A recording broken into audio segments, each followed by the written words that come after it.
Halo guys, kembali lagi ke YouTube channel Your Chilly Nightmare. Ketemu lagi sama aku, Eni Aprilia, yang akan nemenin kalian dengan cerita-cerita misterius dan terkelam di dunia. Buat kalian yang baru pertama kali nonton videoku, welcome to the club guys. Dan buat kalian yang udah nonton beberapa video aku sebelumnya, terima kasih ya udah selalu support.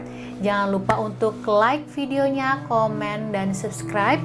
Dan juga share video ini ke semua sosial media yang kalian punya. Jadi aku akan semangat untuk buat kontennya. Di video kali ini aku mau ngebahas tentang motong-memotong. Bukan motong kue, motong rumput, motong rambut, tapi motong tubuh manusia. Mutilasi ini bahkan dilakukan oleh sahabatnya sendiri karena cinta segitiga guys. Cinta bikin orang jadi gila. Jadi ini adalah orang-orang yang terlibat dalam proses mutilasi itu guys. Lihat deh mereka senyum-senyum. Emang udah psikopat sejak dini, udah bakat jadi psikopat. Kalian udah penasaran sama ceritanya? Yuk langsung aja.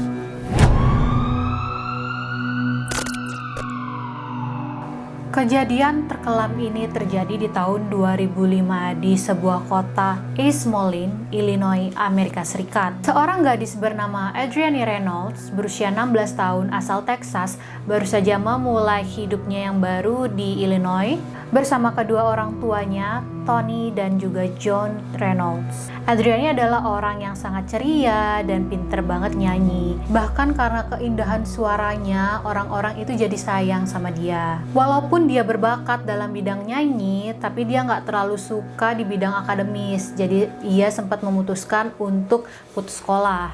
Lalu setelah kepindahannya di bulan November 2004 ke Illinois, dia memutuskan untuk kejar paket. Sekolah yang ia tuju bernama Black Hawk College Outreach Center. Disitulah ia bertemu dengan teman-teman barunya yang bernama Sarah Kolb dan Corey Gregory. Pada awalnya mereka berteman, mereka itu sangat cocok. Mereka sahabatan, selalu bertiga, dan sangat sayang satu sama lain. Tapi lama-kelamaan ada kerenggangan di antara mereka, terutama Adrienne dan juga Sarah. Karena Adrienne itu disukai oleh pria-pria di sekolah itu. Dan Sarah merasa cemburu. Bukan karena iri, tapi ia cemburu karena Adrienne didekati oleh pria-pria lain. Jadi ternyata sebenarnya Sarah Kolb adalah biseksual yang tertarik dengan Adrienne untuk pacaran. Nah, berawal dari rasa cemburu itu, lama-lama Sarah merasa benci dan makin menjadi. Adriana yang merasa ada perubahan sikap di Sarah, akhirnya dia berusaha untuk meminta maaf walaupun dia nggak tahu sebenarnya apa yang terjadi. Dari rasa cemburu berubah jadi rasa benci yang semakin membesar. Akhirnya Sarah sempat terpikir untuk membunuh Adrienne. Mungkin kalian bingung kenapa alasan membunuhnya itu disebut dengan cinta segitiga. Kan cuma ada dua orang, Sarah dan Adrienne. Tapi ada satu orang lagi bernama Corey Gregory. Nah, Corey Gregory dan Sarah itu udah bersahabat sejak lama. Dan ternyata Corey itu memendam rasa ke Sarah, sedangkan Sarah itu malah menyukai Adrienne. Dan lucunya, Adrienne itu malah justru suka sama Corey Gregory. Dari bulan Desember 2004, Sarah memikirkan bagaimana cara ia membalas dendam ke Adrienne. Sampai akhirnya tepat tanggal 25 Januari 2005 ia memutuskan untuk melancarkan aksinya. Sarah bersekongkol dengan Corey untuk mengundang Adrienne untuk makan siang bersama di Taco Bell. Adrienne yang tadinya merasa dimusuhi, tentu dia mengiyakan dong diajak untuk makan siang bersama. Jadi setelah pelajaran selesai, waktu jam makan siang, mereka bertiga naik mobil ke Taco Bell. Bukannya turun dari mobil, mereka bertiga malah ngobrol di mobil. Awalnya Adrienne yang memulai pembicaraan, dia minta maaf kepada Sarah, tapi Sarah tetap kekeh untuk tidak memaafkan Adrienne. Yang tadinya hanya adu mulut aja, lama-lama malah jadi serangan fisik. Karena merasa kesal, Adrienne langsung nonjok hidung Sarah sampai berdarah. Dan Sarah yang gak terima, akhirnya dia ngambil tongkat kayu yang udah dia siapin di dalam mobil untuk gebukin Adrienne. Corey yang berada di pihak Sarah langsung megangin Adrienne dari belakang biar dia gak kabur. Lalu si Sarah nyerang Adrienne dari depan, lalu dia gebukin lah itu. Adrienne berusaha meronta-ronta dan mulai kembali menyerang Sarah. Mereka bahkan sampai bergulat di dalam mobil sampai si Adrienne ini jatuh. Lalu Sarah ada di atasnya, dicekiklah si Adrienne sampai ia nafas. Dan gak tanggung-tanggung Sarah ngambil ikat pinggang lalu dililitin di lehernya si Adrienne sampai ia lemas dan akhirnya berhenti bernafas. Sampai akhirnya mereka sadar kalau Adrienne udah meninggal.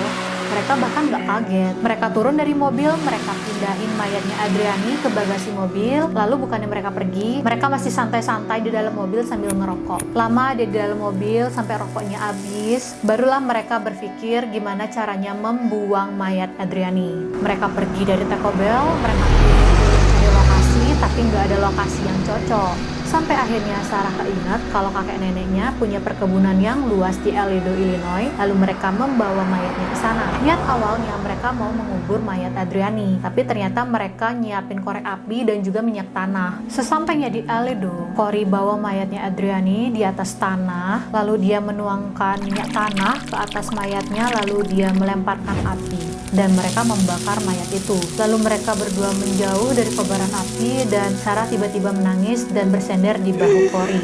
Corey yang waktu itu nggak tega, dia hanya menghibur Sarah kalau itu bukanlah kesalahannya. Baru setengah jalan dibakar, tiba-tiba Sarah berpikiran lain dan dia terpikir untuk memotong-motong tubuh Adriani. Awalnya Sarah meminta Corey untuk memotong-motong, tapi Corey pun nggak sanggup. Sampai akhirnya mereka berdua saling tuding dan akhirnya mayatnya dibiarin begitu saja. Keesokan harinya, Sarah dan Corey meminta tolong teman mereka, Nathan, untuk membantu mereka memotong tubuh Adriani. Kenapa Nathan yang dipilih untuk membantu mereka? Karena Nathan ini punya kecenderungan kesukaan terhadap darah dan membunuh binatang. Lalu Nathan yang mendengar semua cerita yang diceritakan Sarah dan juga Corey, dia setuju dan ikut bersama mereka ke Aledo. Nathan bawalah gergaji besar milik kakeknya yang digunakan untuk memotong-motong tubuh dari Adriani. Nathan dengan santai menyayat-nyayat tubuh dari Adriani sampai menjadi beberapa potongan. Lalu mereka masukkan ke dalam kantong dan mereka masukkan ke dalam mobil. Setelah mereka melihat darah yang berserakan, potongan-potongan tubuh manusia, mereka bisa-bisanya mampir ke McDonald untuk makan burger keju. Kalian pernah terpikir nggak? Kalian ngelihat sesuatu yang mengerikan di depan mata kalian dan kalian masih punya nafsu makan. Orang waras nggak bakal ngerti deh. Udah kenyang mereka makan burger keju, mereka lanjut deh ngebuang mayatnya Adriani. Pertama mereka pergi ke jurang terdekat. Mereka buang itu badan dan juga kaki dari Adriani di jurang itu. Lalu mereka lanjut ke situs bersejarah dekat sana bernama Black Hawk. Terus mereka mengubur sisa bagian tubuh yang lain di dalam lubang got. Nah, setelah semuanya udah terpisah-pisah dibuang dan dikubur, akhirnya mereka kembali ke rumah masing-masing. Di hari yang sama, orang tua dari Adriani Reynolds itu kebingungan karena mereka baru aja dapat kabar kalau Adriana tidak datang ke tempat kerja partainya. Mereka lalu melaporkan ke polisi untuk mencari Adriani. Sudah beberapa minggu berlalu, polisi belum menemukan apapun tentang Adriani. Setelah beberapa minggu berlalu, belum ada kabar dari Adriani. Polisi juga belum menemukan apapun tentang Adriani. Sarah tiba-tiba menangis sejadi-jadinya di rumah. Ia langsung menceritakan ke kedua orang tuanya apa yang terjadi pada 25 Januari 2005 tersebut. Ia menceritakan bagaimana ia memukul Adriani, bagaimana ia mencekiknya sampai ia tidak bernafas, bagaimana dia meminta tolong Nathan untuk memotong-motong tubuhnya. Setelah mendengar penjelasan itu, kedua orang tua Sarah membawa Sarah ke kepolisian terdekat dan disitulah Sarah akhirnya diperiksa. Jadi setelah mendengar kabar kalau Sarah udah ditangkap polisi, Corey ini yang bucin sama Sarah akhirnya melaporkan dirinya sendiri ke kepolisian dan menyerahkan diri. Ia mengaku kalau sebenarnya yang melakukan semua pembunuhan itu Corey sendiri. Tapi karena Sarah ini sudah menjelaskan terlebih dahulu, pernyataan Corey tidak diterima. Dan beberapa hari berselang, nenek dari Nathan itu menemukan gergaji milik suaminya itu udah berisi darah. Jadi ia turut melaporkan cucunya ke kepolisian karena ia curiga kalau cucunya juga terlibat dalam pembunuhan Adriani. Dan benar aja dong, sebenarnya memang Nathan lah yang memotong-motong tubuh dari Adriani ini. Nah, setelah proses panjang persidangan, karena mereka semuanya di bawah umur, tapi tetap karena Sarah ini kan dalang dari semua pembunuhannya, Sarah tetap diadili sebagai orang dewasa. Setelah setahun proses persidangan, akhirnya Sarah Kolb ini digugat 53 tahun penjara atas 2 tindakan kejahatan. Yang pertama pembunuhan tingkat pertama dan yang kedua upaya untuk menutupi suatu kejahatan. Corey Gregory yang juga turut membantu pembunuhan tersebut akhirnya dijatuhi hukuman 45 tahun penjara. Dan kalian tahu nggak guys, Nathan yang terlibat juga dalam memotong-motong tubuh Adriani hanya dijatuhi hukuman 5 tahun penjara. Jadi karena hanya dihukum 5 tahun, pada tahun 2008 Nathan udah dibebasin. Tapi ternyata umurnya nggak panjang karena dia mengalami kecelakaan maut di Indiana tahun 2012. Kalau menurutku sih ini karma. Jadi gimana menurut kalian guys? Kenapa bisa anak-anak 16 tahun memutilasi orang? Apalagi sahabatnya sendiri. Terutama si Sarah. Tadinya kan dia ada rasa cinta terhadap Adriani. Kenapa bisa ia berubah pikiran dan membunuh si Adriani? Menurut kalian apa sih penyebab-penyebab kenapa anak-anak sekarang itu pikirannya udah jauh banget, udah kepikiran sama hal-hal yang gak pernah kita duga? Komen pendapat kalian di bawah ya guys. Oke guys, segitu dulu cerita kali ini. Terima kasih udah nonton full.